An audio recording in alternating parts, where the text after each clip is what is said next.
in our engagement with most of these business owners and of these founders is that while a significant number of businesses had the right structure, for some of them, even those that didn't have the structure, getting access to the right kind of capital seems to be such a hurdle for them.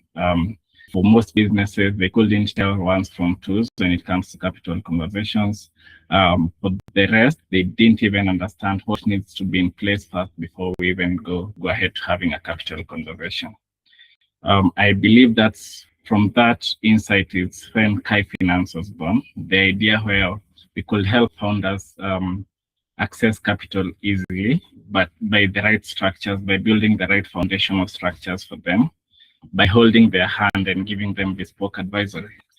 And to that end, we've done a lot on the back end when it comes to designing products and services that sort of accommodate the founder's journey towards capital and towards growth.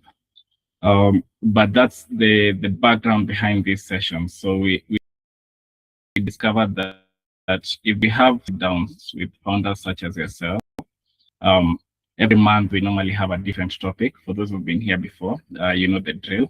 Every month we are up to our usual mischief, trying to emancipate founders, trying to hold their hand as they scale and as they walk towards a capital journey. So we've had this throughout the year. This is going to be our 7th session because this is the 7th month of the year.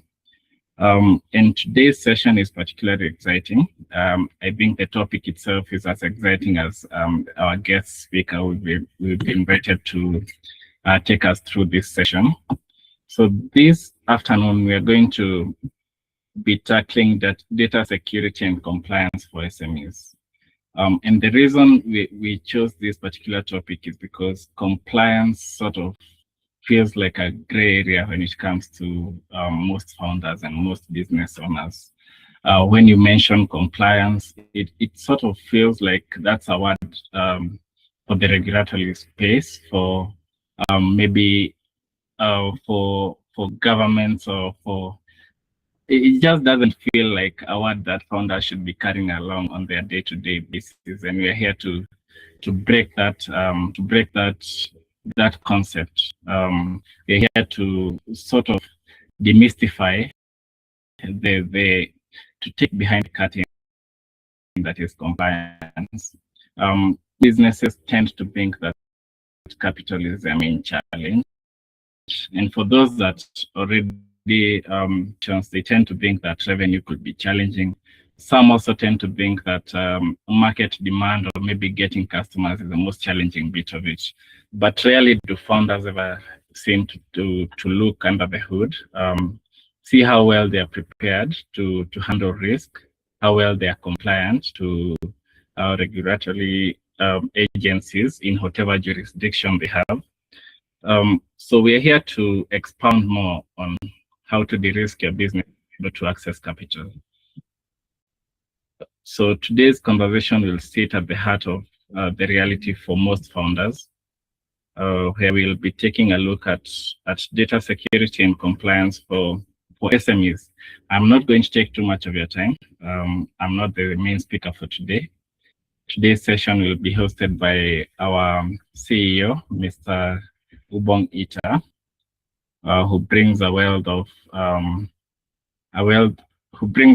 information in the finance space. He's the brains behind Kobo Accountant, moving on into Kai Finance. He'll be leading today's session. Our guest speaker today is Ms. Patricia Erimosele, who is an award-winning cybersecurity leader, a technology policy advisor, and also a digital inclusion advocate with over 20 years of experience across the public, private, and development sectors. She's currently the director for the Africa chapter of the Global Anti-Scam Alliance, and I'm really looking forward to the discussion that is today. So I'd like to pass the mantle over to Mr. Ubong Ita to welcome our guest, Ms. Patricia, and then we can pick it up from there.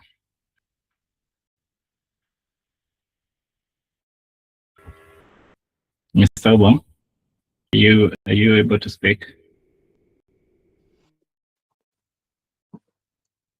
Yeah, hello, David. Thank you. I don't know. David kind of started to break up at some point.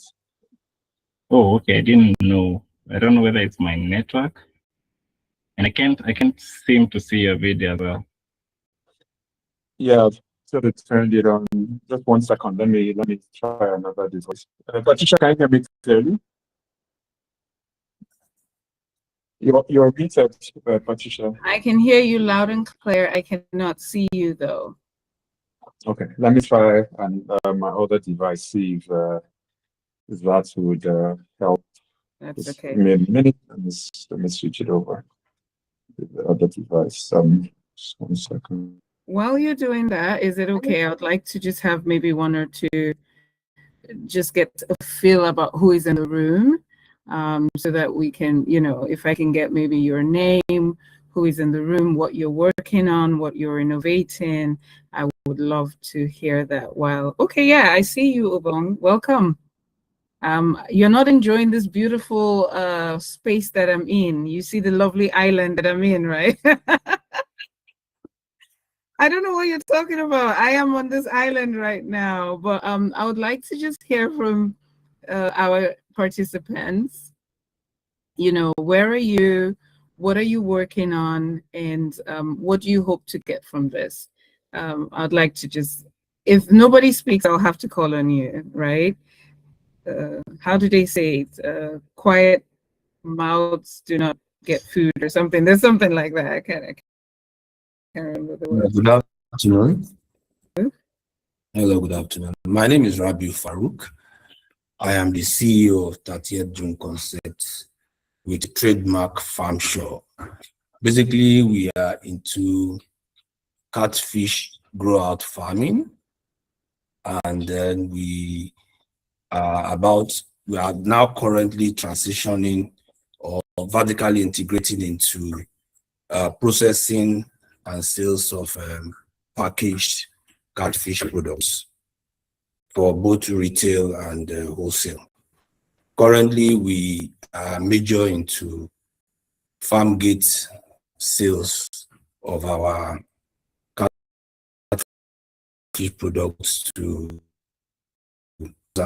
because we most sell in tonnage, in tons and all that. So, but we are now building our processing facility and trying to upgrade our system so that we can be able to be ready for a big model where we can actually take advantage of all the different channels, social media and all that, to do the both marketing and sales and distribution. So that's where we are at right now. Thanks. Fantastic. Any other person wants to tell us what they're doing? Well, it seems, so you just want to hear what I have to say. All right, let's see. Ironically, it's always best to say what it is that you do in forums like this. The reason is this. That way, the speaker can even help you directly, because based on what Farouk said, I might be able to even give him a direct solution to anything he's asking for. So this is why we do not keep short. Most businesses, most startups feel it's the solution they're providing that is going to lead the way. I will tell you this before Ubong takes over. Your networking, your communication, and your logistics is what will make you different from the next person. So, Prince, I see your hands. I've been saying this. Please go ahead, Prince, and then Ubong, you can take over. Okay, I think we lost him for a second. Ubong, please go ahead. Hello, Okay, can you yeah, hear no, me? Prince, just I think you can speak now. Can you guys hear me? Yes, we can hear you, Prince. Oh, okay. Yeah, I you just can joined, so I heard you speak, and I thought I should introduce myself. I'm Print Market, building rent flex, which helps renters in Nigeria to split their rent into monthly payments. We're working with financing partners to provide this solution to, professionals, and then later on we'll move into business owners. So that's it about. Thank you, Prince, for that. I do appreciate that information. Ubong, please. Yeah, Prince, I mean, a really interesting business model. I kind of really like that solution because, you know, if you look at the intrinsic costs, you know, of paying annual rents in Nigeria, if you sort of like discount it for the costs, right? There's a very interesting interest element that could be unlocked there, right? So, I mean, it's a good deal for somebody to pay a certain percentage on a monthly rent, you know, in my opinion, than to dump all that money. If 10 million can give me a 30% return, and you're giving me a monthly at, say, I don't know what your rates are, but let's say at a rate that doesn't hit up to what I could gain annually, then it just really makes sense, right? Just makes a lot of sense. I like when I see people that think, right, like business models are very innovative. Like I kind of really like that. I like where your head is with that. But it is, yeah, you're welcome, man. It's good to be here, Patricia. It's interesting every time I get on calls with somebody like Patricia. Choma was on the call the other day, and we have to be as official as it gets. But it speaks to what you talked about. You're trying to smile and laugh, Patricia. You're gonna just laugh it out. But it speaks to the importance of networking and just building real relationships, right? Just before this, David was telling me that if they were to do my net worth in terms of my friends, and because she knows the kind of people that I hang out with every now and then, and when we have to reach out to somebody, there's always somebody I know for them to call. And it's like, yeah, you probably are a zillionaire or something with the quality of network and the people you have in your circle. So so me and Patricia, we're Patricia is my sister, literally. Let me just put it out there. I know we're in an official setting. But we bring wealth of knowledge, and Patricia is honestly an honor to have you here. I know how tight your schedule is. I know trying to organize African chapter. Actually, when I spoke with Ren, it gave me like a deeper perspective to what you guys are trying to do to build from scratch on the continent. And interestingly, I think there's a very high percentage of global fraud that happens in Africa. I think Africa is like one of the most prevalent, right?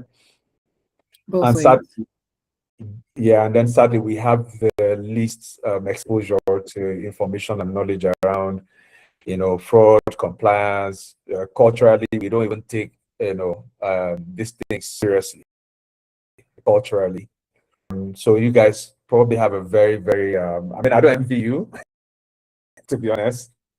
You guys have a uphill task to sort of build the exposure, get people interested in learning about these things.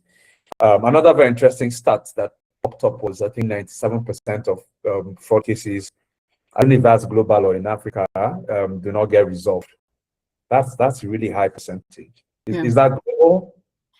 It ranges between 80-something to 90-something%, but Africa has one of the highest rates of scams that are not reported or resolved. Wow. Yeah. And interestingly, if I had to a friend of mine that is in AML and compliance, I'll introduce you both soon. He's American, and we're talking about one of the reasons why. Let me try to pick from his brain. So he was talking about China. China is seen as a communist, right? Not a capitalist economy. So naturally, the US should have a very strong base, towards doing business with the Chinese and investing, transacting with Chinese people, right? We can adopted their government systems in Africa and all that, but Chinese are actually rated way higher than us in compliance, sort of like checklists and framework framework. So Americans are giving all thumbs up to do business with China, that is communist. Africa, that is pretty much aligned with, you know, the West, with our government and our, you know, capital and how we're structured. Just because, you know, from a compliance framework, we do not have a mechanism on the ground and, you know, to deal with it. So he kind of approaches it as a compliance program, as against just knowledge of compliance. So companies are supposed to deploy a compliance program that just helps them ensure that, you know, they align with what the international, you know, work. Our banks are not rated so highly with, you know, credit rating and all. So it's a lot of things to unpack, but I don't think in there is that I learned that compliance, because of like African companies and founders and the rest of them as in capital. That's really where I was trying to tie all this to. So today we're hoping to learn, we're hoping to, you know, get exposure, we're hoping to get information. You know, you just how we can just do better. Even I'm here to learn also how we can do better with first and foremost understanding, you know, risk, understanding compliance, understanding fraud, that space that helps us do better entrepreneurs and, you know, position ourselves. In Kai Finance, we have a mantra where we say we're looking for the 4% of entrepreneurs that are different, or ready to do business differently and, you know, change the trajectory of Africa. So for me, I'm not trying to, you know, get everybody to do well. We're just looking for those entrepreneurs that, you know, when you share certain information with them, it separates them from the pack. So it's just going to be a few back and forth with you. I'm going to chip in my own understanding of certain things, but I mean, you're the expert here, so you will probably do most of the talking. And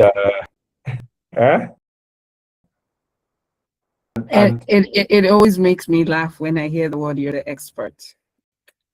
you are. That's the truth.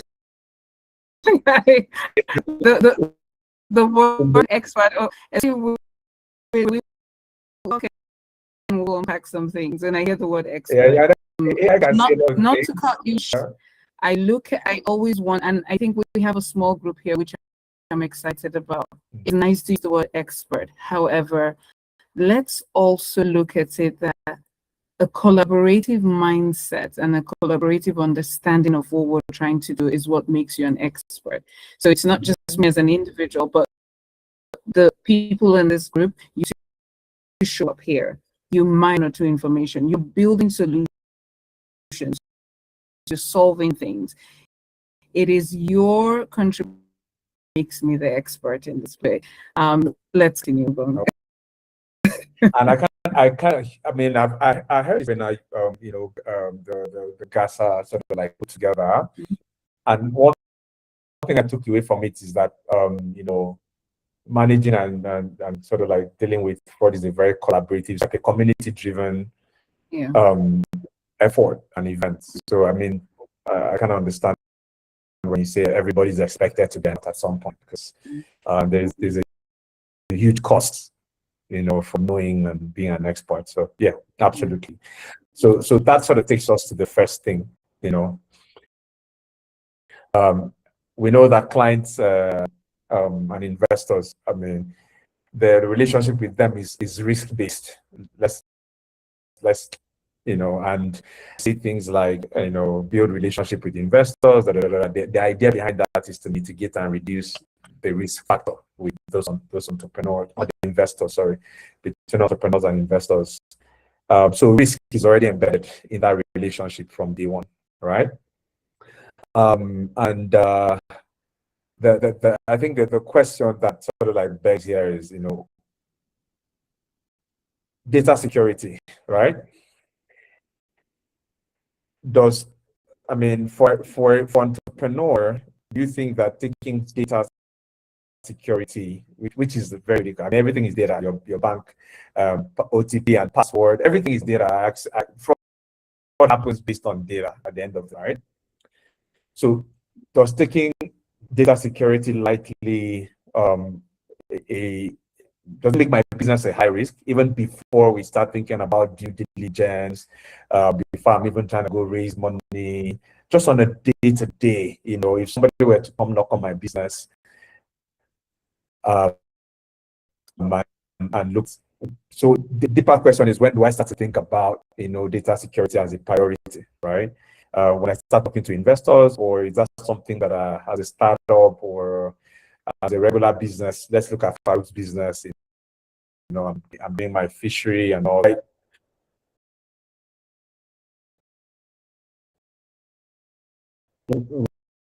What should I think? You know, let's look at this as of 10, 20, in fact, 10 years is too far. 20 years ago, 10, 20, out of the innovative, well, we'll use that word, innovative software solutions that were preferred. Many of them didn't do the compliance or risk. They didn't think about that. They created, I don't want to mention them because I'm not advertising for anybody, but many of them created solutions, and it changed the world. Then it was from there that government, civil society said, oh, we need to ensure that they have compliance. We need to ensure that there's data security. They, in that time that created those things, they initiated a flow where government realized, whoa, you've built something really good. However, security of your customers, security of the business itself, security of your funders is very essential. So what has happened in the past 5 to 10 years is that you're seeing transition into data security, business security. And why is that? You are now seeing that from day one, you have to start thinking of security. And I know we're using the word data security, but you're thinking about security in all ways. Think about this. Let's say, yes, you're trying to connect with others to share your fish. However, I'm sure your fish, or if you're interacting with others, they do have a fence, right? Or they have the barbed wire.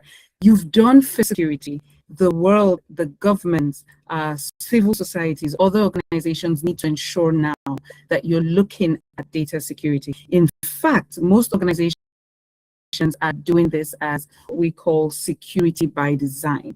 From the very first second, everything you're doing, security by design. What that means is, before you implement, before you take it to market, before you employ, before you get licenses and stuff, are you ensuring that the security risk aspect has been discussed, has been reviewed for the next 3 months, 6 months, 5 years?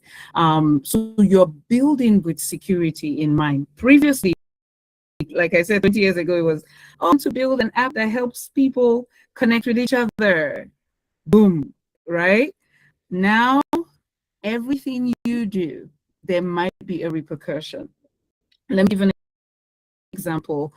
Since this global webinar, I don't want to mention any countries, but a lot of African countries are now having what we call data privacy and data compliance government organizations. So they set the rules, the framework, the act.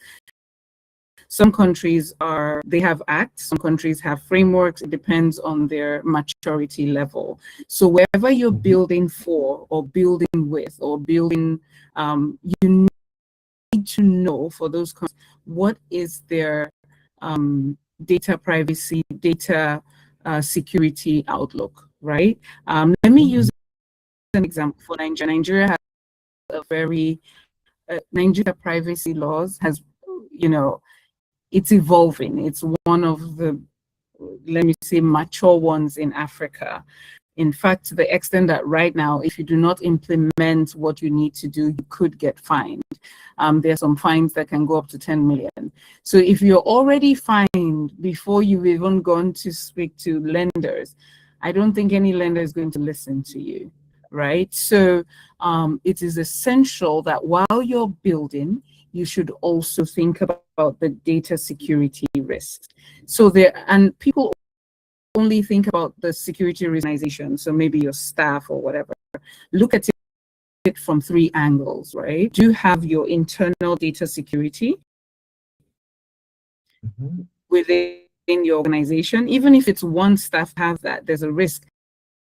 As long as a human being is handling that or a machine, you have a risk there. And then you have your protect the information, as well as you have the rules and laws and practices from the government. So you have to look at it from this 3 different angles. In fact, I will put this in here. It has a new cybersecurity law that says that the chief information security is liable. Do you know what that means? Is liable to ensure that the data and privacy and security of their customers comes first. So if there's any issue, that person can be called to court.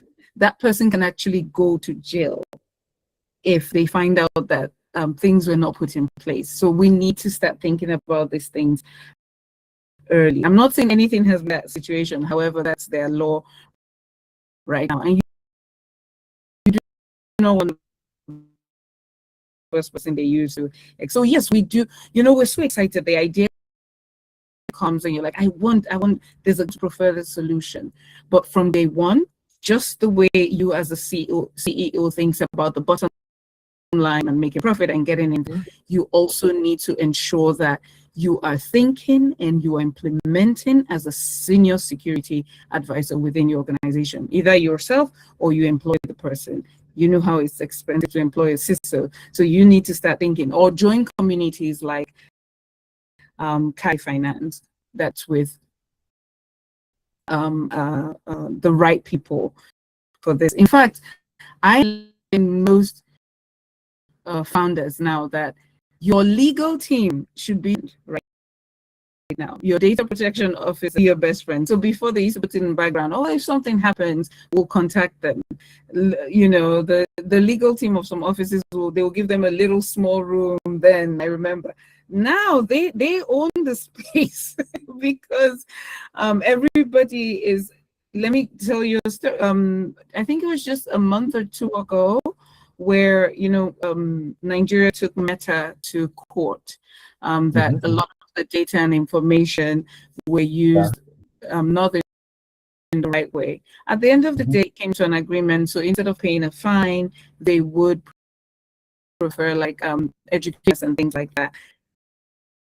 The government is seeing this as they don't care if you're a big organization, a small organization, they will come for you and check your records and your books to see that you are building and implementing with security in mind. So just to answer the question nicely, right?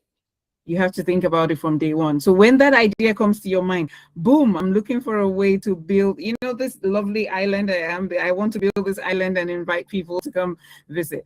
Please also start thinking about the security right at the same time. So yeah, do you have any questions? However, that is what we're seeing in the space is very important to take note of this. Yeah. So for day one, it's called designing the system or something. Security by design. Security by, yeah. So it's almost like an embedded security.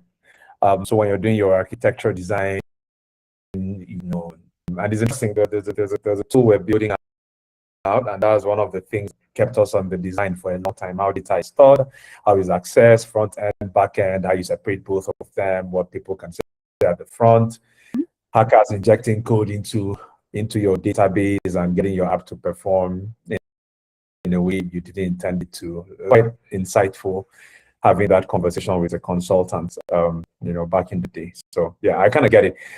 Guys, please, it's not just supposed to be me and Patricia. I know I'm asking the questions on your behalf, but I might not be asking it the way you want. So please feel free to, yeah, ask questions, chip in. We want this to be as interactive as possible. Okay, yeah, Farouk, please, your hands are up. You have a minute, just throw in your question and let's see how we can help out. Okay, thank you very much. Good morning. As we are transitioning into more of an FMCG kind of company where we are looking at using social media platforms to do our marketing campaign as well as sales, logistics. There's no way we are not going to have data because people are going to sell, they're going to buy a lot of things. So what are those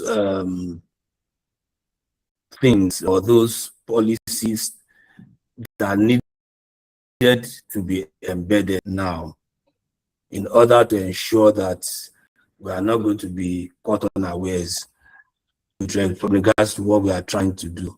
Because part of the idea is also to make sure that we want to be able to do the marketing, the sales, and everything online,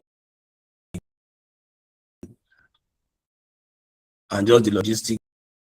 So that also involves data. So what are, and not we are SMO, we might not be able to pay the big, won't have all this CIO and all that. So what are those basic things that we could have that at least ensure that we are safe, so to say? Thanks. Farouk wants me to do his job for him. Hi, Farouk, how are you? I wish I could see your face. So, yes, you know what? This is what I'll do, because we also in the field have to be very careful so that you do not go say, Patricia said I should do this and I didn't do it like this. But this is what I will tell you.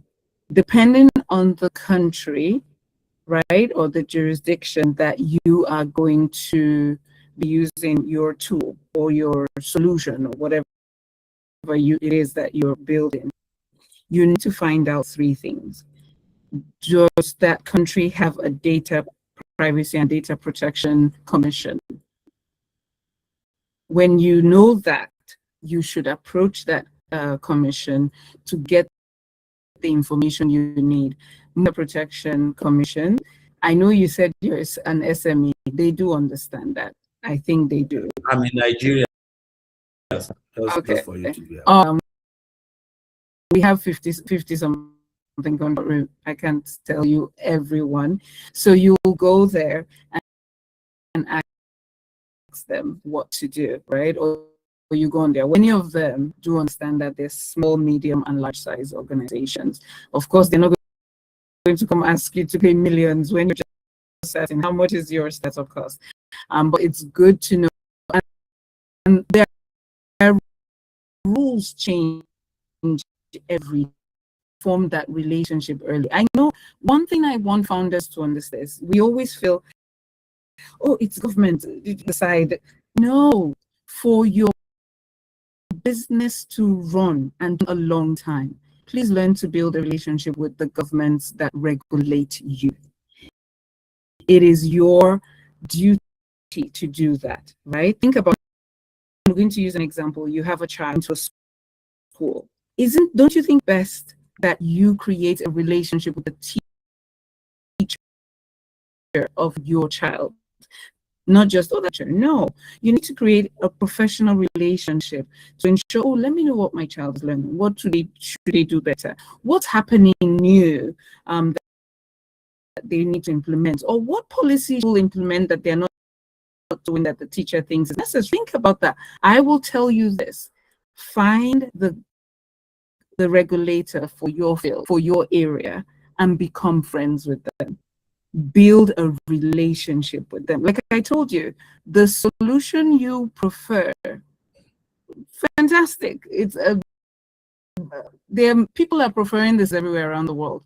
What will make you stand out are the relationships and networks that you have. And I know sometimes we'll say, oh, I don't know anybody there. Please, you know what, go on the internet, go to conferences, attend webinars like this. If I was working in the Data Protection Commission and I was the one speaking now, guess what? You find me on LinkedIn, you know, ask your questions, link up with somebody. So very important, build the relationship with your regulators. So our protection one. You are in agri sector. You just talked about whatever it is in the country that you're in. And I think when you thought about your business, I'll give you this. You talked about building processing facility and you're ready for B2C. So you were working maybe B2B before, you're going into B2C. When you're going into B2C, the data project, the security laws that bind you increase, right? So you need to also find out from organization on that. Some countries I'm hearing lately, I have not really done a lot of research to be good for you to look into that. They're now having what they call marketing and social media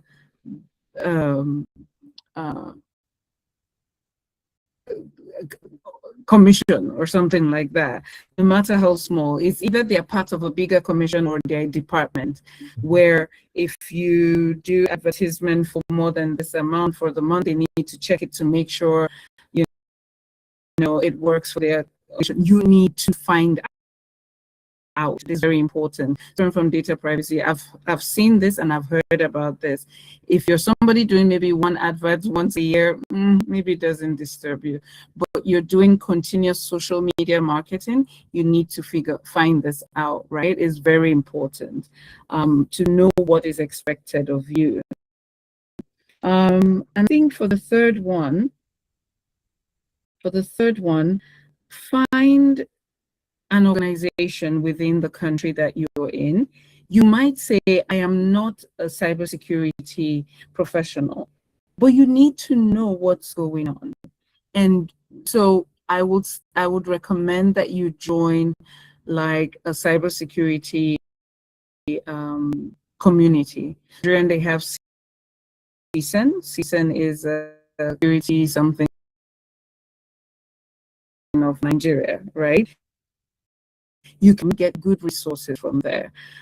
Join communities. You cannot do things in isolation. I tell you, it takes a network to beat a network. It takes a network to grow yourself. So in Gaza, ours is to curb fraud wherever we have consumers, right? Is to stop consumers from being scammed. So we say it takes a network to build network. And how we do that, we create relationships with government, civil societies, academia, law enforcement. So if I know that something is going on in a country and they need assistance and they're part of our members, hey, Patricia, I should be able to find one person that can help to either influence, to help build policies, frameworks, or say, okay, what frameworks are you is working? So the same thing with you. Do not build in isolation, right? Find the community that works for you. I hope that helps. And please always make sure, this is very important, this is even for myself, always select the right consultants or organizations to help you do the right thing. So if you know you want to compliant, please do not go call your brothers, sisters, aunties, neighbor, because you know they've mentioned the word data privacy before. To the right organization. You're already part of Kai Finance. Kai Finance, I'm very sure, has a good number of people that can help you. So you're like, I'm ready for this. I want to implement this. Right consultants, pay the right consultants. I will say this, in Africa culture, yes, say this. We should get things for free, you know. Oh, my brother's sister's auntie's brother, he's a lawyer now. Did you pay his school fees? Isn't he going to pay his rent and stuff? Please pick the right people to do the work from the get-go. Otherwise, you will be scammed, because scams and fraud starts from day one because you're trying to cheat the system or something. So please, when you are ready to, like we talked about security by design, call Kai Finance, or you know, I'm ready to implement this. I'm ready to make sure that I am compliant. Please introduce me to the right people, of course, they will not say, oh, just listen, right? They can introduce you to 4 or 5 people, and then you make the right informed decision for yourself. You need money to make money. Let us stop, aunties, brothers, uncles, friends, sister, to do the work that needs to be done, right? And I think that also just, I mean, it ties into like what we see as priority. You know, for example, if you were to go donate blood somewhere and, you know, they're going to put a syringe and, you know, pull out blood from your veins, you'll be very careful where you go get the syringe done. You know, so I think it's also, you know, how we prioritize security within our organizations that then drives how we, you know, approach the price we put on it. And I was going to ask you something, you know, around you know, data protection and, you know, what that communicates, but you've already answered that to, you know, to a large extent. So I mean, my head, the next maybe most important thing that I feel is important for a lot of founders to know is pretty much around what your organization does on a day-to-day. You guys, I think, is a report out? I saw the report. Is a report for Africa out? I think I was reading through that, where it reports on, you know, the most popular scams and, you know, what. Yeah, we have a yearly scam report, state of scam reports, over for 30 jurisdictions. So right now we have Nigeria, South Africa, Egypt, Kenya, and then we have one for Africa, and of course globally, Europe, name it. The one for Nigeria just came out last week. It's free. You can go download it and read it. One for Africa, and I think we should totally. So it's very we'll shoot an important email to to everyone attending this and just point them to the report and how they can join, because I think for me it's important everybody is part of a community and you pointed to it. You know, and things also further. Imagine speaking to investors and, you know, you say, hey, I'm part of this community and, you know, we're learning about fraud every day and figuring out how it works. It just gives better confidence to investors. But what I'd like to pick your brain on is you know, the activities of hackers, right? And how that impedes the average startup's ability to scale. I mean, as I said earlier, we're looking at 4% of entrepreneurs that are willing to, you know, do business in a way that scales beyond, you know, just their local environment. And for us, scale is very important because it creates jobs for Africans, right? The SMEs are the backbone of the African economy. And we see ourselves as an African company, not just, you know, local company in Nigeria or just Kenya and Rwanda. So Africa is always in the back of our minds when we have conversations. And if Africa is one market with coming live, and the PAPS, the payments infrastructure now, where payments can move within Africa seamlessly. I mean, I'm seeing that deployment going out even more quickly than a lot of people would have thought. I think these two infrastructures on ground, the AU also moving to adopt one and one currency. The conversations have started to go out already. And we've seen the ECOWAS also making a move around having the ECO, which is going to be the ECOWAS currency. So scaling, you know, businesses would become sort of like the order of the day, meaning that you pitch and invest and say your total available market is the Nigerian market. You know, we're seeing also the I think different countries also coming together to unify even compliance, where I think Kenya, Rwanda just signed. You've already done in Kenya, it's offices in Rwanda and vice versa. So I'm kind of seeing that spreading across the continent. How do SMEs, you know, in terms of scale, beyond just, you know, being part of a community, you know, deploying a program, how do they make sure their business is hacker proof? Meaning that and hacking doesn't always mean somebody outside, because, you know, there's that saying that is a rat inside the house, rat outside, that there's food in the house, right? How do businesses very practically make sure that it doesn't become detrimental to them to think about scaling? because it also means you're going to be scaling your exposure to hackers and fraud, both internal and external. Is there any framework that you are aware? Is there any system? Is there any kind of design that enables businesses to, it literally feels like you're doing free consulting for us. It's okay. I get the truth is I will not mention any frameworks. However, I will tell you that they're there, right? But why are you laughing? We're getting free consulting, but yeah, how do we what do we deploy to make sure we scale safely? Yes. You know what? Instead of telling you about the frameworks, I'll tell you this. There are frameworks in North America, frameworks in Europe, frameworks in Asia, and frameworks coming out of Africa. You know, some of them look alike, some of them work with their region and culture, but I always say, you have a framework, right? You have frameworks here.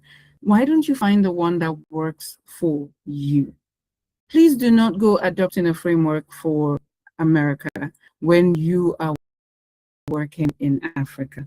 That, yes, you can, like some people will take ISO 27001, things like that, because that's a global thing. But how do you map it to where you are? We have local frameworks really doing well. After the meeting, if you want to know, I can share, because I didn't say Patricia was the one promoting frameworks for free or whatever, you know. So there are, but what I would prefer that you understand is frameworks are out there.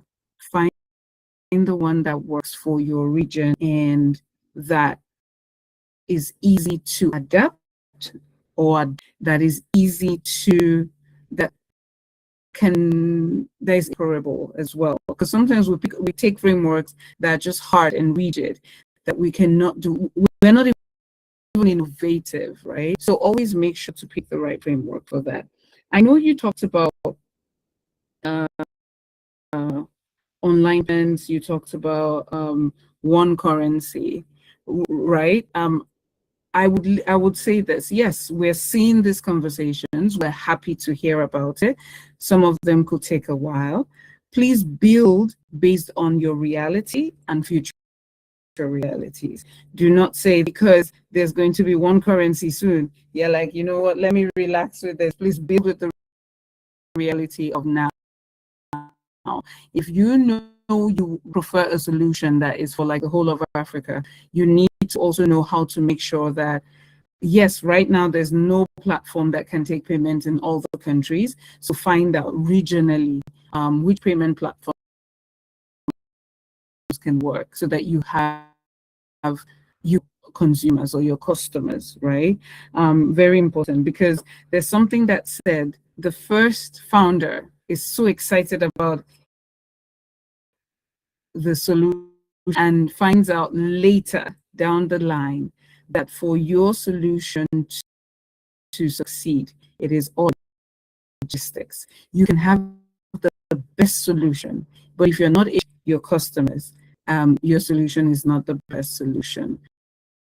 So when we think about payment solutions, yes, perhaps is not perfect in itself as well. It doesn't go to some countries, right? So it is your responsibility to know what is working in each region. The way I look at it, I look at Southern Africa region. Oh, what are they using in that region? It's easy to break down that way. East Africa, what are they using that works perfectly? And then West Africa and North Africa. So do not just go signing MOUs. Maybe somebody says, oh, we have this and it works totally well. It works in Nigeria. But you are, in the next 6 months, you're going to expand to Morocco. Will that tool work in Morocco? No. So you have to do like your own study to find out, okay, in the next 6 months, we are going to be taking our tool to Morocco. Let's look at what can integrate and work. What that means is you're not only thinking about your solution, you're thinking about the logistics to your customer. Your solution is fantastic because guess what? You thought about it. It's working. It's good. But how do you bridge that gap to get to your customers and make things seamless, right? What else did you mention? Because the question was quite long, right? Yeah, I think that's it. And you think about compliance in the back of your mind. You know, like we said, compliance is not a bad word. I'm not even going to lie. It used to annoy me. I'm like, why is somebody coming or why is somebody coming to review this? Yeah, it is the way of the world. Deal with the world the way it is. You need to ensure that you're compliant either in your tool, HR, in every aspect of your business. And the truth is, if you start when you're small, when you're scaling, it's already part of the culture. So it's not to do. Imagine you don't start this now and you're a startup with just 3-4 people. When you grow, and I know you will grow, it is difficult at that point to imbibe that later. So you start now. You can start with a very simple cybersecurity policy or security policy. Very simple. We let me give you an example. Every 2 months we change our password. It can be just as simple as that. Or bring your own device. You must make sure you install this software to ensure that this. Start with the basic. Once the company builds a security culture, a compliance culture from one staff like you and you at the top, the word CEO, I call it, it's a fancy word, but CEO is actually the servant of all. That's how I see a CEO, man. Yeah, in fact, they're called servant leaders. That's what I call myself, because that's what I am. Literally, I'm at 3 a.m. and the person saying, I need you to implement this. Right? So please imbibe that culture very, very early. Passwords, you could even say, we're going to start using strong passwords. So of course there are more things, but I'm just taking the low-hanging fruit. We do not share, if someone leaves the organization, how is your, people are coming to the organization, the onboarding, how do we share information with them and all that? People are exiting, the offboarding is very important. I'm sorry, I know we're rounding up right now. The organization in Australia, and they were hacked. Why? Because the offboarding did not take place, and somebody was fired from an organization. He managed the entire data of the organization. Are you listening to this? He was fired, and nobody changed the username password at all in the offboarding process. I think the organization had to pay almost $5 million or something in these.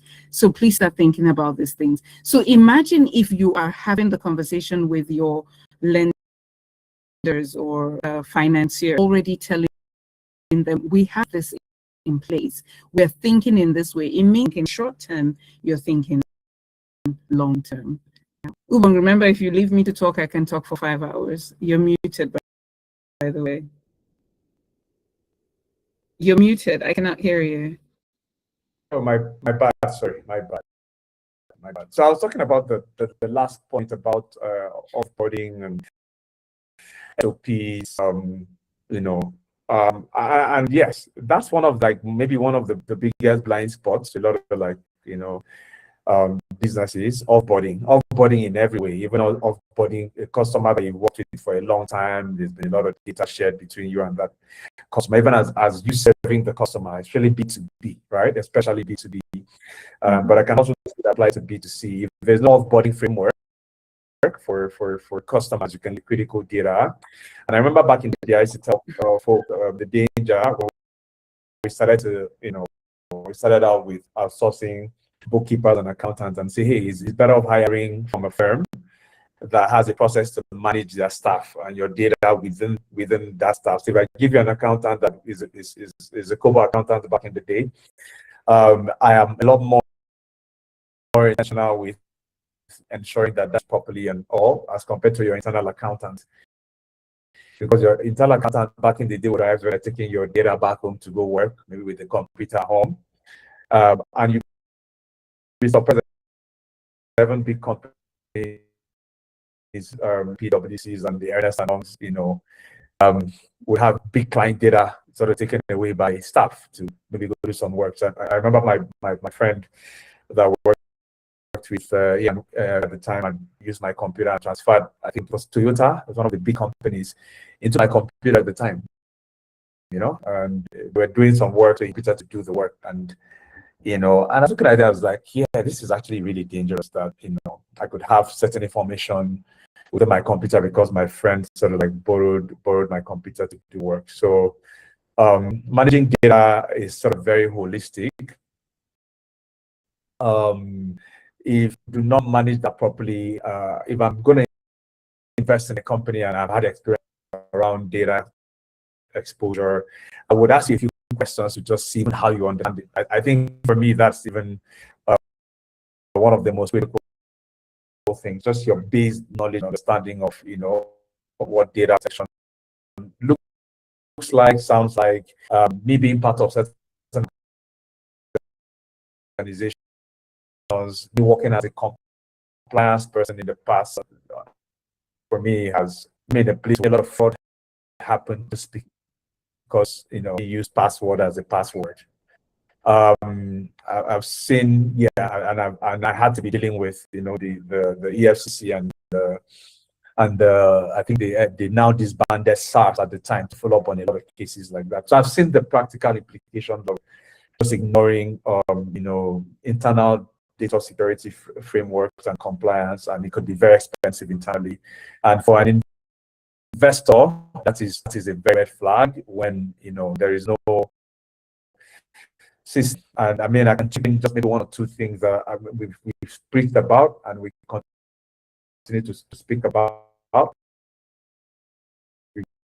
The one process is just one person, so you cannot be the one effecting, the transfer and applying it and completing it. So system segregation is very, important. Separation is something we talk about all the time, separating yourself from the business, because if you don't, beyond just, funds getting modeled, if somebody accesses your personal data, they can access your business data if you don't separate it, right? So those are like the little things that are very, very important. And then your control environment from a framework perspective is also very critical. Control environment is basically what control systems you have in place, how you think control as an organization, how you perceive control. If somebody walks into your office, you have every office, or is there separation, just physical control? So those are the things we would back in the day. So yeah, those are things I think every entrepreneur, every CEO should know, every founder should know, because it positions you to be different from every other person out there. We're going to be wrapping up. Please, if there are any questions, drop it in the chat box and we'll try to maybe wrap that up in about 5 minutes. I see David's hand is up. David, do you have something you want to chip in just as we're wrapping up?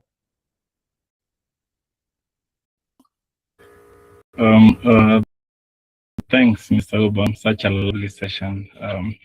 Interestingly, I hate to be that guy, but I'm the timekeeper, so I had put the hard stop for one, and I'm really loving this. Patricia, is such an honor to host you here. I really loved how you've driven through the session. I like your cadence, how you approach the topic. If Mr. Ubong were to not show up for any of my other sessions, I know who to reach out to for fruitful discussions. So I do not have a question. My only observation is that this was well delivered. I would like to open it to maybe the audience for questions before we. I know we are 7 minutes into your time, so we are really hoping to wrap up quickly. Back to you, Mr. Ubong.